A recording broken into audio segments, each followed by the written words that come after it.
ሰላም ጤና ይስጥልኝ ውድ የተወደዳችሁና የተከበራችሁ የቻናሌ ቤተሰቦቼ፣ ዛሬ እንግዲህ በወጣቷ ህይወት ላይ ያተኮረ አዲስ ዜና ይዤላችሁ መጥቻለሁ። በፌስቡክ ገጿ ደህና ሁኜ ዓለም ብላ ከመሞቷ በፊት ጽፋለች። የወጣቷ ህይወት ያለፈበት አሳዛኝ አጋጣሚ ቲክቶክ በተሰኘው የቪዲዮ ማጋሪያ ፕላትፎርም ላይ ቦኒ በመባል የምትታወቀው ከ800 ሺህ በላይ ተከታዮች ያላት ወጣት ከአንድ ቀን በፊት ራሷን አጥፍታለች። ለወትሮ በአዝናኝና በማህበራዊ ይዘቶች የምትታወቀው ቦኒ ከአንድ ቀን በፊት ግን 2 ተከታታይ ቪዲዮዎች በቲክቶክ ገጿ ላይ አጋርታ ነው ራሷን ያጠፋችው።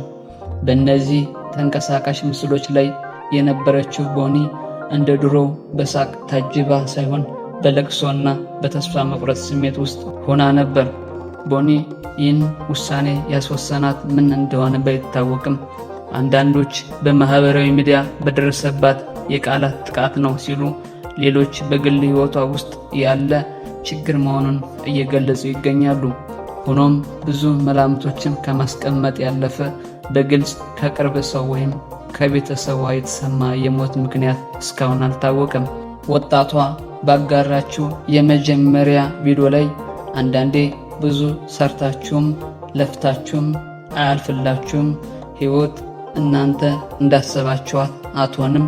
እናም በዚች ምድር ላይ ለሰው እረፍት የሚሰጥ ነገር ሞት ብቻ ነው። ዛሬ የኔ እረፍት ቀን ነውና እስከ ዛሬ ያስከፋችሁ ሁሉ ይቅር በሉኝ፣ እወዳችኋለሁ፣ መልካም ጊዜ ስትል ትደመጣለች። ይህንን ቪዲዮ ስታጋራ በእጇ ላይ ቀይ ሲባጎ ገመድ ይዛ ነበር። ወጣቷ አብዛኛው የማህበራዊ ሚዲያ ተጠቃሚ የሚፈልገውን ያህል ተከታይ ቲክቶክ ላይ ነበራት። የምትለቃቸው ቪዲዮዎችም በብዙ ሺህ የሚታዩ ነበሩ። ሰዎች በማህበራዊ ሚዲያ ላይ በሚለቁት የታቀደ እና የተጻፈ ይዘት ምክንያት ተመልካቹም ሁሌ ደስተኛ እንደሆኑ ያስባል።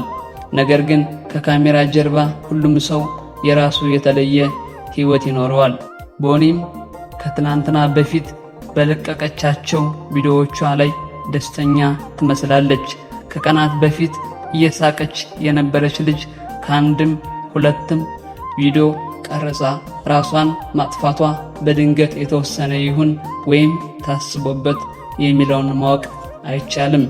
ቦኒ የመጀመሪያዋን አስከትላ ያጋራችው 2ኛ ቪዲዮ ላይ ይቺ ቀን እንደምትመጣ እርግጠኛ ነበርኩ።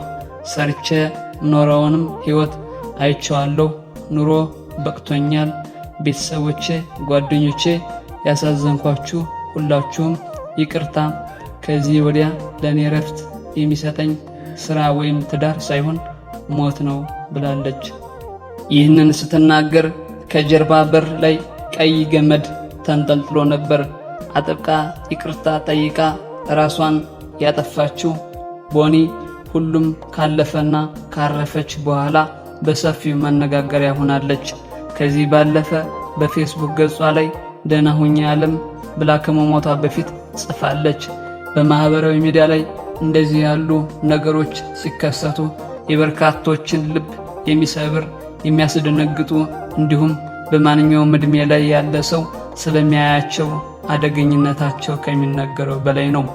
የቦኒ ሞት ተከትሎ በቲክቶክ ቪዲዮዎች አስተያየት መስጫ ኮሜንት ውስጥ ያሉት አንዳንድ ግብረ መልሶች ራሱን ለማጥፋት ፍላጎት ያለው ሰው ሐሳቦች ናቸው። በመሞቷ ከማዘንና ከመቆጨት ይልቅ እድለኛ እንደሆነች የሚያስቡ አስተያየት ሰጪዎች የነገር እርምጃ ቆም ብሎ ማሰብ ይጠይቃል። በቀደምት ጊዜያት ራሴን ላጠፋ ነው የሚለው ቃል ከማስፈራሪያ ያለፈ በተግባር ሲደረግ እምብዛም አይሰማም። አሁን ግን አንዳንድ ሰዎች በማህበራዊ ሚዲያ ላይ በሚያዩት ነገር በመቃኘት የችግራቸው መፍትሄ ራስን ማጥፋት እየሆነ መጥቷል። የዕድሜ ወይም የይዘት ገደብ የሌለው ማህበራዊ ሚዲያ በተለይ ገና በለጋ ዕድሜ ላይ ያሉና ስሜታቸውን መግራት ለማይችሉ ታዳጊዎች የመጥፊያ መንገድ ሊሆን ይችላል። በቦኒ ቪዲዮዎች ስር ካሉ አስተያየቶች በጥቂቱ እነዚህ ይመስላሉ። እኔም ቀን እየጠበቅኩ ነው። እኔም በቅርብ ቀን በረከትሽ ይድረሰኝ። እንዳንቺ የውሳኔ ሰው ያድርገኝ፣ እኔም እከተልሻለሁ። የእነዚህ አስተያየቶች ባለቤቶች ወጣቶች መሆናቸው ደግሞ የማህበራዊ ሚዲያን አሉታዊ ተጽዕኖ ሊያጎላ የሚችል ማሳያ ነው። ዛሬ ላይ አንዳንድ በካሜራ ፊት የሚታዩ ነገሮች ሁሉ የሚያምኑ ሰዎች የተደላደለ ከሚመስል የታዋቂ ሰዎች ኑሮ ጋር ራሳቸው በማወዳደር እንዲሁም ራስን ማጥፋት ብቸኛው መፍትሄና እረፍት ማግኘት መንገድ እንደሆነ በማሰብ ተጠምደዋል። የእነዚህ ሰዎች ማህበራዊ ሚዲያ አጠቃቀም ታዲያ ነጋቸውን ሊወስን ይችላል። የሰው ልጅ በሕይወቱ በርካታ ችግሮችን ሊያጋጥሙት ይችላሉ። ጠባሳ ጥለው የሚያልፉም የማያልፉም። ለየትኛውም አይነት ችግር ግን ከሞት በመልስ መፍትሄ ቢፈልግ የተሻለ ነው። ሰው በብዙ ፈተና ውስጥ የሚኖር ፍጡር ነውና አጠገባችን ያሉ ሰዎችን ስሜታቸውን መረዳት፣ ጭንቀታቸውን ማወቅ፣ የጎደላቸውንም ቀርቦ ማውራት፣ ስሜታቸውን መጠበቅ፣ ማገዝ፣ መተሳሰብ በእጅጉ ይገባል። እዚህ ላይ የሃይማኖት ተቋማት ድርሻ ከፍተኛ መሆን መዘንጋት የለበትም። በዛሬው ቪዲዮ አመሰግናለሁ። እናንተስ በዚህች ወጣት ላይ የተሰማችሁ ሐዘን ምንድነው? በወጣቷስ ምን ትማራላችሁ? የሰው ልጅ በምን መንገድ ነው መኖር ያለበት የሚለውን ሐሳብ ለእናንተ ትቸላችኋለሁ። ብዙ ችግሮች ይኖራሉ፣ ብዙ ፈተናዎች ይኖራሉ። እነዚህን ፈተናዎችና ችግሮች መቋቋም የምትችሉት እንዴት ነው? ሰላም ቆዩልኝ። ቻናሌን ሰብስክራይብ በማድረግ አበረታቱኝ። አመሰግናለሁ። በያላችሁበት መልካሙንም እመኝላችኋለሁ።